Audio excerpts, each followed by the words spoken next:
We are live from the First Star Logistics studio here in Cincinnati, Ohio, for another episode of the WrightBet presented by First Star Logistics. I'm your host, Malik Wright, joined by my co-host, Danny Alameda. We have a lot to get into, a lot to talk about. But as always, before we get into everything, make sure you guys like and subscribe to the Sit Down with Malik's Right YouTube channel. We have a show Monday and Wednesday, 11 AM Eastern time, same crew, same place as always in the First Star Logistics studio. And also, we want this to be an interactive show. So if you have any questions or anything that you want to talk about, feel free to, pretty much jot them down in the comment section. We'll be sure to get to them at the end of the show. But without further ado, I'm going to kick it off to Daniel as we jump right into it. So yeah, Malik, I'm excited, to be back here talking about our best bets. So how this show's going to go is we're going to give you a college football parlay. We're going to go through our best NFL bets. We're going to give you an NFL parlay at the end. We're going to go through some player props we love. And then at the end, we are going to answer your questions. So make sure you drop down any questions you have below in the comments. Also give us your best bets. So we're going to start it off with college football, the WrightBet parlay. Here it is. We're going 4 money lines, right? We're going Utah money line. They're playing ASU, who lost most of their talent last year. Utah has a top 5 quarterback. And they're the defending Pac-12 champions, so take Utah to easily win this game. Ohio State money line, very simple, right? Wisconsin has not beat them since 2010, and Ohio State, they're leaps and bounds more talented than this Wisconsin team. They'll win on primetime. Michigan money line, listen, their defense is dominant. They've given up only 5.7 points a game, and Maryland gives up 400 yards a game. Take Michigan to win. And lastly, we got USC money line. I see a lot of people fading USC, but listen, Caleb Williams is a Heisman candidate. Jordan Addison is a stud at receiver. Take them. Love this parlay. So we're going to switch it over to the NFL, Malik. We're going to start it off with the Ravens versus the Patriots in Foxborough. Malik, what do you like about this game? Are you taking Lamar Jackson or are you going with Mac Jones to turn it around? Daniel, that's always an interesting question because it seems like the Patriots play the Ravens really, really tough every single time they play them. But I tell you what, man, I'm going with the Baltimore Ravens this game. The line right now is kind of disrespectful a little bit because if you ask me, the Baltimore Ravens have been clicking on offense, or rather Lamar Jackson has been clicking on offense. But I'll tell you what, I was talking with a buddy of mine who's in the know, who shared some information with me that I think that would probably be, good for our viewers to hear. For as long as, I would say Bill Belichick is calling the offensive plays for the New England Patriots, I will continue to fade them.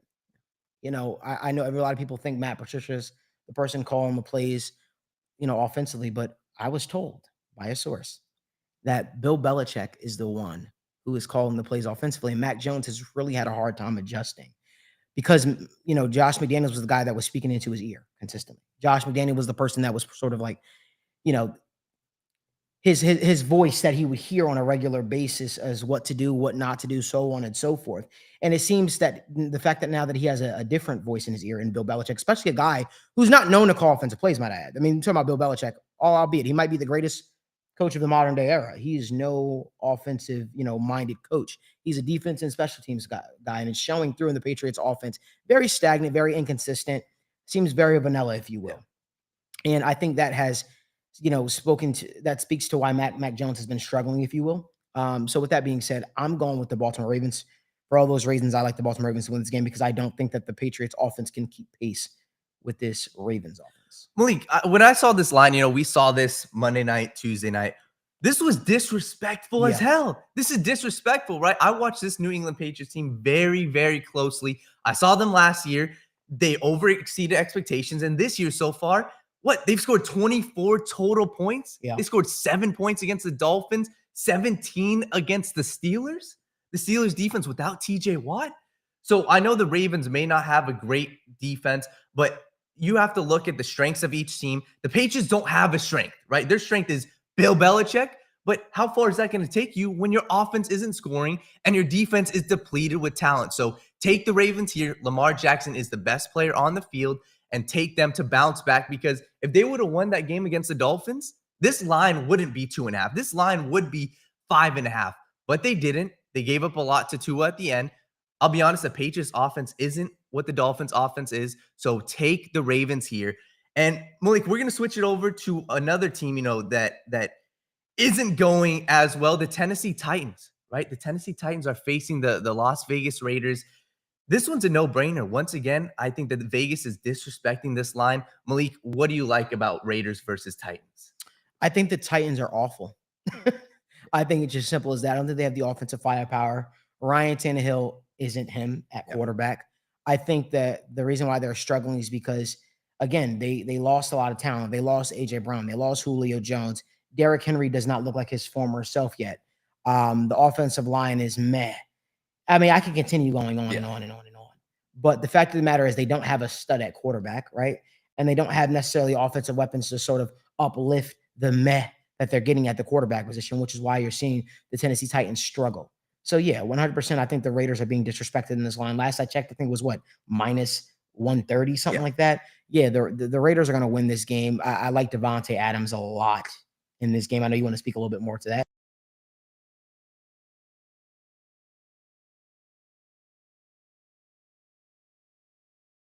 Again, I saw this line and I'm looking at it. Like, people like to look at games in a nutshell. They like to look at 1 week, as the entire season. But the fact of the matter is, when you saw last week, the Raiders played good. They played the Cardinals, and the Titans, what have the Titans showed so far this year? The Titans have shown nothing. I think they're getting a lot of love because they were the number 1 seed in the AFC last year. And I think a lot of people like to go off of, what does Daniel always say? Recency bias. So I think people are expecting for these old Titans to finally break through. And I'm going to tell you right now, look at me, Colton. Please put the camera on me. Talking to our producer, Colton, right now. It ain't happening. Okay. The Titans are who we thought they were, as Dennis Green says. All right. The fact of the matter is, there is a lot of disrespect going on with the Raiders in this game. And I think the Raiders are going to bounce back in a big way. Wouldn't shock me if this is one of the blowouts this week.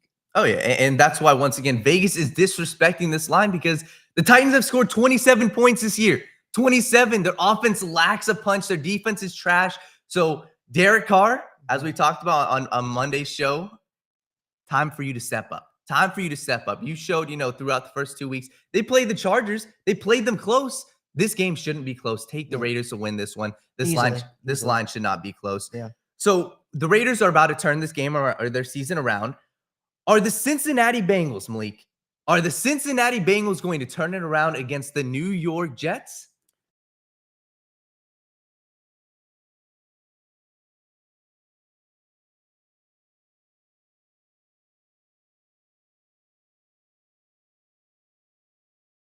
I know we're showing up some clips from them last year. We need to do more and more to get Joe Mixon involved in this game. I said it on, the sit down on Monday. Establish the run. Establish the run. Establish the run. That's how the Bengals are going to bounce back. Yeah. Let's be real. That's how they're going to bounce back. Establish the run. Get Joe Mixon involved.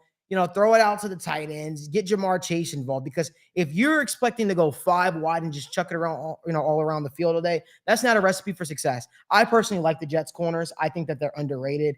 I'm excited to see the Jamar Chase versus Sauce Gardner.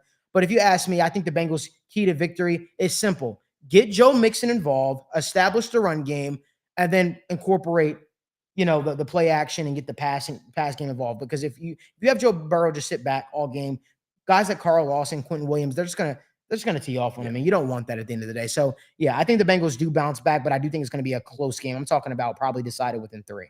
Completely, and that's why a lot of people are even trying to take the Bengals spread. I'm gonna hold off on that. Because I need to wait to see. We need to see them put it all together.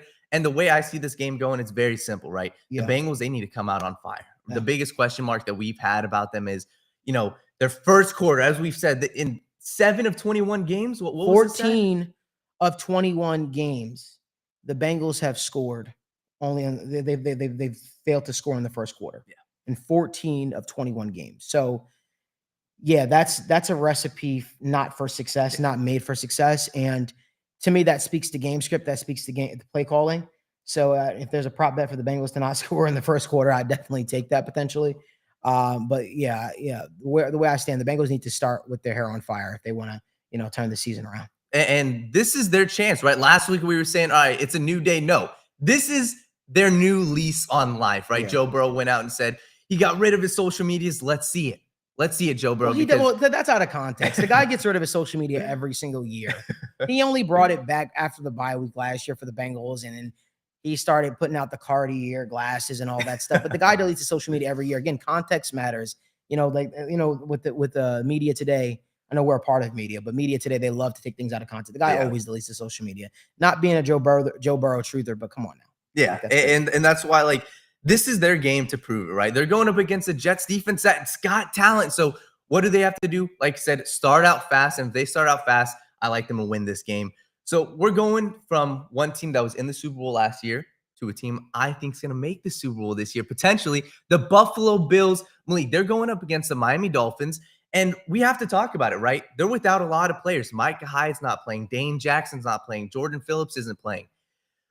But does that really matter when you're playing up against a guy like Tua who likes to throw a lot of interceptions? Malik, what do you think about this game? Well, I thought that you would come to your guys to his defense first and foremost, and you wouldn't ridicule him, I'm guessing. But no, I think the Bills in the Dolphins game is going to be a lot closer than what people think. I know early in the week, Daniel said this is going to be a bloodbath. This is not going to be close.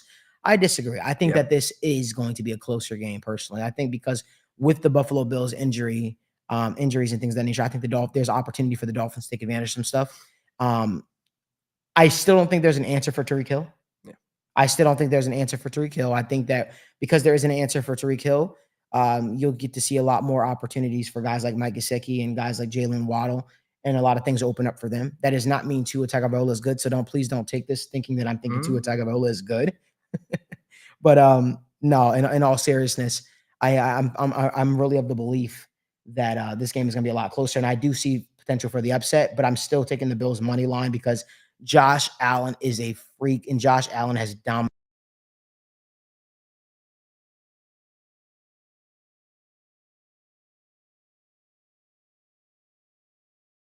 Yeah.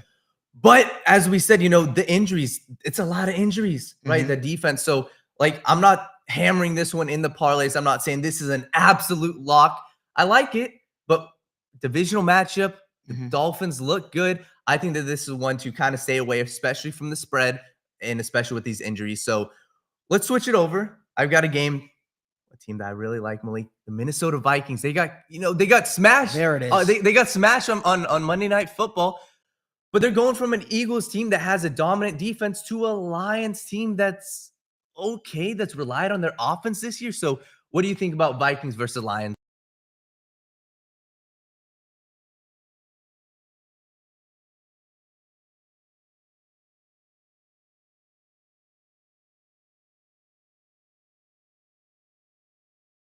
Justin Jefferson is the X factor for this game, and I'm excited to see what the guy does. If you ask me, I didn't expect the performance that they put up against the Philadelphia Eagles. I'm sure most of the sports bettors out there didn't expect that type of performance. Yeah.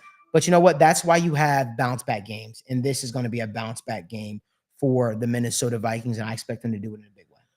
Like, I have no doubts about this game. Honestly, it's a divisional matchup. Okay, the Lions play teams tough. Okay. I'm not taking the Lions to beat the Vikings, right? The Vikings have a much more talented offense. And we saw last week what happened, right? Justin Jefferson got shut out. The Lions aren't doing that. So I expected this Vikings team to get the ground game going because that's something that the Eagles did really well. They stopped Dalvin Cook. Dalvin Cook had 30 yards. That's not going to happen this game. They're going to get the ground game incorporated. They need to. And when that happens, get Kirk Cousins play action, Justin Jefferson, Adam Thielen. So I'm really excited to see the Vikings team finally bounce back. Monday Night Football isn't necessarily the best time for Kirk Cousins. We've seen he struggles on primetime a lot, but where does he excel, though? He excels in games where no one's watching, and not a lot of people are going to be watching this game. The 1 p.m. games he excels in. And guess what? This is a 1 p.m. game. He's going to excel.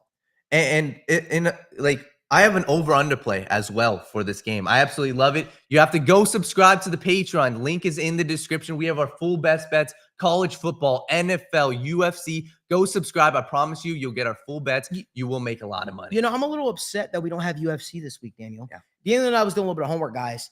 And not to brag, but who am I kidding? I'm going to brag. My record is 90 and 32. 90 and 33. 90 and 33. Sorry, I was one off. 90 and 33 for UFC bets. But guess what? UFC returns next week in a big way. And then after that, we have a full slate of UFC games. I had to put that plug in there real quick because UFC and NFL and NBA, those are the sports that I typically seem to dominate for some reason. I know I haven't started off too hot this year with the NFL, but those were due to some fluke things happening. But you know what? That's why we have this week for to bounce back in a big way. So I'm pretty excited about that. Sorry, get me yapping. Yeah, and to bounce back are the Indianapolis Colts. Are they going to bounce back after last week? They're facing the Kansas City Chiefs. And once again, I hear a lot of people looking at 2 years ago, the Colts defeated the Chiefs. The Colts stopped their run. 2 years ago? Are you taking that into account? Because a lot of people are talking about it. Do you know the video from Marcus Peters where he goes like, I think we ain't done yet. Yeah. Well, I think they are done. Like that's what I think. That's what I think of the Colts. I think that this Matt Ryan thing has not worked out the way we anticipated that it would. I mean, Matt Ryan was already starting to fall off a little bit over there in Atlanta, which is why I think Atlanta was more willing to move on from him. And not to speak bad about the guy, but what did you think was going to happen? When are the Colts going to actually go out there and say, hey, we're going to draft a quarterback we can build in the future? I'm not saying tank, or even maybe you trade for a young guy. They keep going out there getting these aging veterans, expecting them to take the team over the top. They had Phillip Rivers, right? Last year, who was their quarterback last year? Carson Wentz. Carson Wentz. Now they have Matt Ryan. I don't know if they're scorned by Andrew Luck retiring early on them or whatever the case may be, but I definitely think that the Colts need to invest in a quarterback of the future. I'm talking about a guy they could actually build with. But yeah, this is the Chiefs game through and through and through. Mahomes might break the touchdown passing record.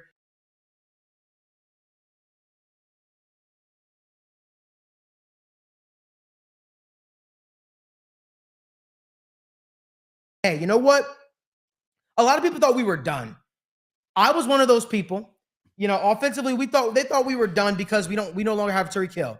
I got something for you. You want to see a magic trick? McCole Hardman. Let's get you more involved. You want to see another magic trick? Juju Smith-Schuster. Let's get you involved. So that's what I'm seeing right now with the Indianapolis. With the Kansas City Chiefs, and I think the Kansas City Chiefs are going to continue to build offensively over and over again. I think this team, the more games they play together, the more in tune they'll play with one another. And I just expect a big performance from them offensively.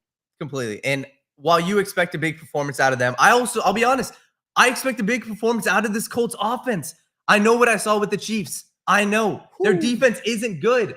The Chiefs defense isn't good. Not to interrupt you, I do expect a big performance from one player on the Colts offense, but we'll talk about that a little later. But in this Colts offense as a whole, absolutely not. And like I said, the Chiefs, we know what they're going to do. They're going to go and they're going to put up points. I believe that the Colts are going to bounce back with putting up points. So I love the over in this game. I know it's not one of our official plays on here, but I love the over. Michael Pittman's back. We saw last week Mike Williams had a dominant game against the Chiefs. I think Michael Pittman has another good game. We know Jonathan Taylor's there. Michael Pittman also isn't Mike Williams, though. Michael Pittman is better than Mike Williams. Michael Pittman is a better receiver, and if he's healthy, it will show on tomorrow's game. Michael Pittman right now is better than Mike Williams. That is a take. Yes, he is. He came out of USC. He dominated at USC. He showed last year he could be good if he got the ball. Week 1, what did he do week 1? He dominated in week 1. Here's the thing. Daniel and I, we listen, as you guys can see, we don't see things eye to eye. We don't always agree on things, but one thing we can agree on is that the Chiefs win this game. Completely. The Chiefs are going to win this game. One game that a lot of people, once again, are saying, I don't know if this team's going to win. I think they're a fluke. Monday Night Football. The Giants versus the Cowboys. Daniel Jones, Cooper Rush. Malik, who do you got winning this game?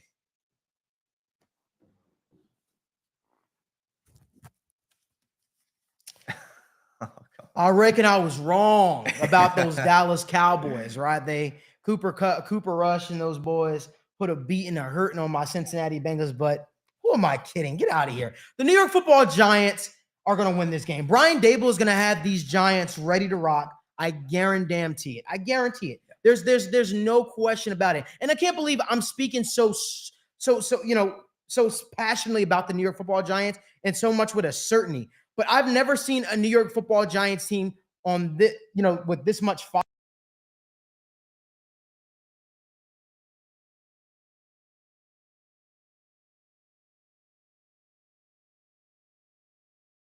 They can build on things. Yeah. It's in MetLife. They can build on this thing. Yeah. And I'm picking them to win this game. I think that they win. I genuinely think the New York Football Giants beat those Dallas Cowboys and they make a shocker. I also expect Saquon Barkley to have a big game. Listen, The New York Football Giants just have to do one thing. They have to make sure they don't allow that freak that wears number 11 tee off on Daniel Jones and Michael Parsons. Michael Parsons is having one hell of a season where I think he's on his way to Defensive Player of the Year if he keeps it up. But I got the Giants winning this game because I think there's more film out on Cooper Rush. I think there's more film out on what this offense wants to do. And I got the Giants winning this game in a big way. Malik, I completely agree with you. The Giants are going to win this game. You look at what Brian Dable has done with their team. Daniel Jones has looked good. And why has Daniel Jones looked good? He's looked good because of Brian Dable. Daniel Jones isn't elite. Daniel Jones might not even be good. But Brian Dable's simplifying the offense. That's exactly what they're going to do. As you said, key to victory. If you can stop Micah Parsons, this game is theirs. Because I look at their offense, Cowboys, Ezekiel Elliott, Cooper Rush had a good game last week, but who are we kidding? It's good. He's okay. They got CeeDee Lamb. They couldn't get him, out in space. They couldn't get him to do any electric plays. Take the Giants to win this one on Monday Night Football. When the Cowboy hat just fell, I thought, down goes Cowboys, because I think that's the exact same thing we'll be saying come Monday night. I think the Giants win this one for sure. And we're going to be looking at this Giants team. If they win this game, they're 3-0. They could potentially win the division. And guess who they have next week? Who do they got? The Bears. And I think that it's going to be one of those things where, again, the Giants can start the season 4-0. And I know everybody's saying the Philadelphia Eagles are going to win the NFC East. Are they? I don't know. I think don't listen. It's about taking advantage of these opportunities that arise. And this is a situation in which, these fans, this football team and the New York Giants can take advantage of the opportunities in front of them. Listen, that's how these playoff runs start. Winning the games that are gimmies, the games that you're supposed to win, or the games that people aren't expected to win. But before we even get to the next one, I just want to remind everybody, at the end of this, we're going to be answering your questions. All right, we're going to be answering your questions. So please do us a favor. Drop your questions down in the comment section. Our producer Colton's going to be reading some of them off to us in a little bit, and we'll be getting to some of your questions. Drop your questions in the comment section. You could DM us on Twitter, or you could comment on the YouTube. Let us know what questions you have, who you should bet on, why should you bet on them, the whole 9 yards. But again, this is truly an interactive show. We want you to be involved in the conversation. We want to make sure we win you some money. That's what the WrightBet is all about.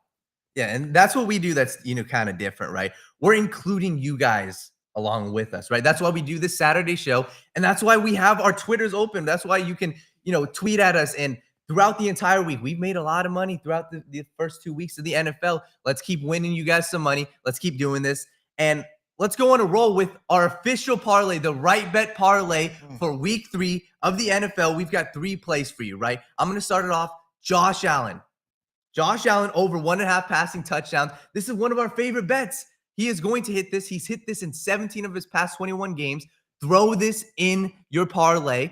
We've got the Raiders. The Raiders money line, as we talked about, this line should not be that close. Go see it earlier in the show for a full explanation. And the Ravens money line, they're heading to Foxborough, but Lamar Jackson is the best player on the field. The Patriots don't have a good offense. Take the Ravens, throw that parlay in, plus 344.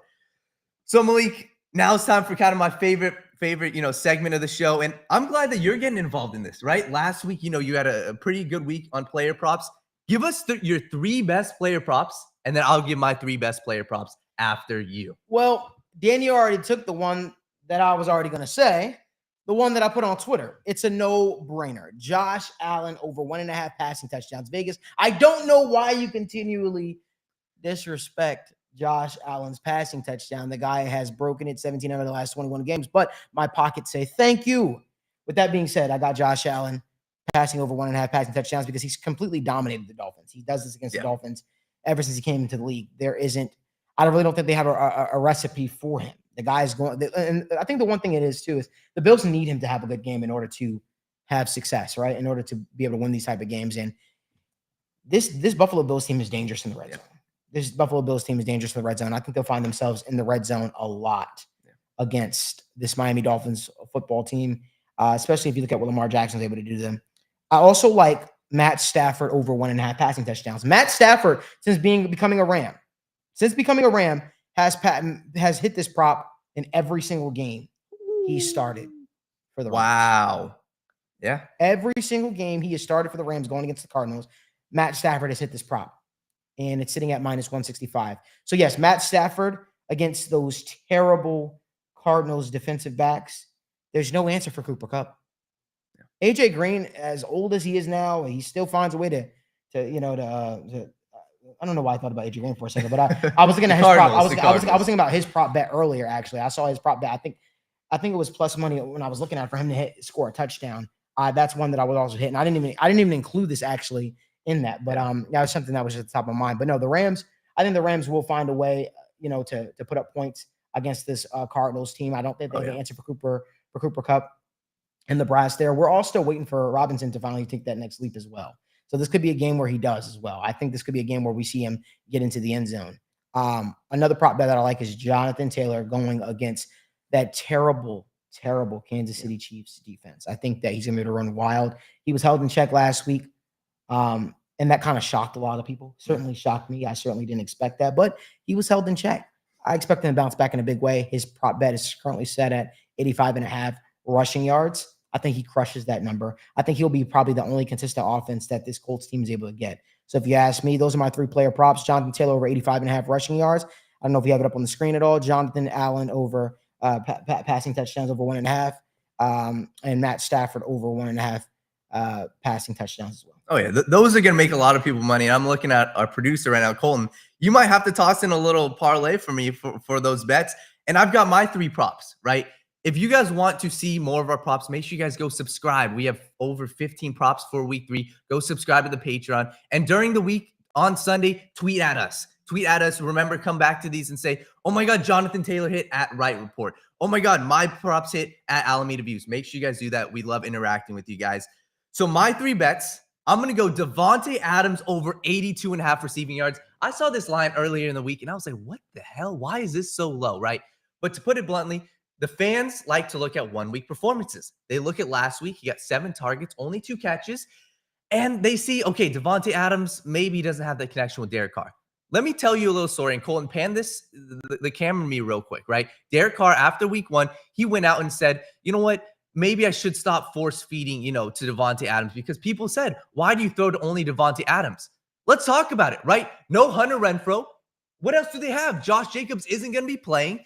Darren Waller, but they're facing, a defense like the Titans that gave up 140 yards to Stephon Diggs. So Davante Adams, yes, he's going to return to his week 1 form. He got 17 targets in week 1. 17 targets. So expect him to have another huge game. He's going for 100 yards. He's going for 2 touchdowns. So throw some money on his touchdown, but I love 82.5 receiving yards. Davante Adams, hammer that. My second one, this is the one I found early in the week. We threw this on the Patreon early. Curtis Samuel over 4.5 receptions. People are saying, Curtis Samuel, who? What has he done? He is the number 1 target on the Commanders, right? He's got 20 targets so far this year. Week 1, 8 grabs. Week 2, 7 grabs. 12 targets in week 1, 9 targets in week 2. He is the best player, the best weapon that the Washington Commanders have. And where does he thrive? He thrives in the middle of the field. And where does the Eagles defense lack? The middle of the field. Justin Jefferson, every single catch, all 6 catches that he had last week were in the middle of the field. Curtis Samuel is going to hammer the over 4.5. This line should be 5.5, should be 6.5. He's going to get 7+ receptions. This will hammer easily in the first half. And my last one, I'm going Baker Mayfield. I'm hitting the under on his passing yards. Last week, he had an okay game. The week before, 190 yards. They're going up against the Saints. The Saints have held, Tom Brady last week to 190 yards. The Saints have a top 5 defense in the NFL. I love this prop because Baker Mayfield, they're going to try to rely on the run, get the ball out of his hands, and not have him force up against that great secondary for the Saints and that great defensive line, because they're not going to give him a lot of time. So expect a lot of dump offs. Expect this to, it's a divisional matchup. Expect this to be a very, very tight, close game, low scoring game. Baker Mayfield hits the under. He'll have less than 200. So that's it for my player props, Malik. I know we've got some questions that we want to get to, or maybe some final thoughts. What do we got? I think we have a question here. Someone saying Patriots are not where they need to be, but are we going to be shocked if they pull off the upset at home versus Lamar and Bills mental games? As I said earlier in the show, a good source of mine, I would say, told me that pretty much what nobody knows is that Bill Belichick is calling the offensive plays for the New England Patriots. Everyone thought it was Matt Patricia and stuff like that, Yeah. but it's Bill Belichick, and there's something that Bill Belichick hasn't really done in his career, which is why you're seeing a stagnant Patriots offense, why you see a vanilla type of offense, and it's really no creativity with him, if you will. I expect the Ravens to win this game because I don't think that the Patriots will be able to stick with them offensively. Even if it's a close game, I think in the fourth quarter the Ravens will pull away. Oh yeah, and for the last question we got up here, Giants money line is set at -115. Somebody said, take the spread at minus one. It's the same thing. It's the same thing. Anything that's -1, -1.5, take it. The Giants are going to win this game. I don't expect the Cowboys to, Monday Night Football, they're going to regress after last week. And when you look at actual spreads, the only reason I stay away from a lot of these, big spreads and just kind of hammer the money lines is because you get, it's safer, right? If a team wins, but they win by, the odds are them to win by 7, but they win by 3 points, you're going to be pissed, especially if you threw it in the parlay. But with a line that is this low, -1, -2, those, you can take those because you're most likely they're going to win by more than 2 points. So yeah, I love that. Yeah, and like I said, if there's any other question that you guys may have, feel free to put them in the comment section. We're going to keep this thing going for a little bit. Yeah, I think that those some of those prop bets that we talked about earlier are sort of like shoo-ins, if you ask me. Yeah. I know there's no such thing as necessarily a sure bet, if you will, but certainly ones that I feel comfortable. Somebody asked, Giants money line is set at -115, and the spread is -1 at -110. Is there any reason to take the spread here? What do you think? Yeah. So that's one I kind of just answered right there.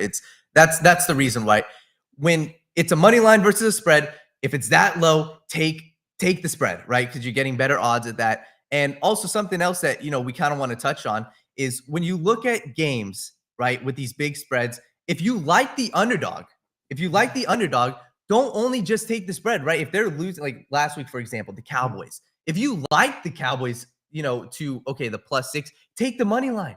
Take the money line because you're going to get a lot better odds. And a lot of times in these NFL games, if you have a feeling that an underdog's going to win and there's a huge spread, take them to win. Don't throw it in your parlays, but a lot of times you'll get good odds, +230, +350, stuff like that. So if you like an underdog spread, take them, for money line as well. I got to be honest with you guys too. We didn't put this in this show at all, but there are two games that I love. I got to be honest with you. There are two games that I love, and if I was throwing a Hail Mary parlay together, I would do this. Matter of fact, 3 games actually. I would take the Giants money line personally. We're not putting this as an official play. We gave you the official parlay play, but I'm saying if you want to do a Hail Mary parlay, and you were like, you know what, I want a parlay where I could probably hit on some ridiculous odds. I would take the Giants over the Cowboys. Yep. I would take the Saints over the Panthers. Yep. And get this, I take the Houston Texans over the Bears. The Houston Texans are at +130 against the Bears, and I think the Texans are the better team, if you ask me. I like Lovie Smith as the better coach, the more experienced coach. Yeah, I like that. I just want to know what that parlay pays out really quickly. Yeah. Let me do it in live time, real action, real quick, if you will. So if we did Saints, Texans, and we did Giants, right? We did Giants. Yep. That's +660. Ooh. Yeah. That's +606. Listen, I do it. If you want a long shot Hail Mary parlay, take the Texans, take the Saints, and take the Giants. I think you'd walk away as a very, very rich person at the end of this weekend. That's just my 2 cents. Oh, yeah. And Zach T Outdoor says, thank y'all for what you've been doing, having fun and making money with this team. Greatly appreciate you guys for supporting us. Like I said, we're the first to do it here in Cincinnati, Ohio. We want to thank First Star Logistics because without them, this isn't possible. And we certainly love, doing all the legwork, what it takes to, help you guys make money. We really enjoy doing it. Want to also tell you guys, we have a Patreon. Subscribe to the Patreon if you want our official plays of what we're going to be placing our money on. Obviously, we're going to be placing money on the tickets that we gave you guys to take. But if you want to know pretty much all our plays and everything that we like, from all our prop bets to all of our money line, whether that's UFC, NCAA, the whole 9 yards, subscribe to the Patreon if you want our official plays with that kind of stuff. And obviously, tune in each and every single Saturday, 10:30 a.m. Eastern Time, with us here on the WrightBet presented by First Star Logistics. I know that we've had fun bringing this show to you. Danny, is there anything that you want to add before we head out? No, I mean, listen, the biggest thing is these player props, Malik, it's time. It's time. We're locking in. They're ready to go. All 6 of those I love, and we've got a lot more, on the Patreon. So listen, it's about time we make some damn money. We're gonna do it. We're gonna do it. Again, this is Malik Wright, Danny Alameda signing off with the WrightBet presented by First Star Logistics live from the First Star Logistics studio. You can catch us Monday and Wednesday, 11 a.m. Eastern time for the sit down with Malik Wright, and on Saturdays, 10:30 a.m. Eastern time for the WrightBet. Like and subscribe to the YouTube channel, and we'll see you next time. Let's win some money.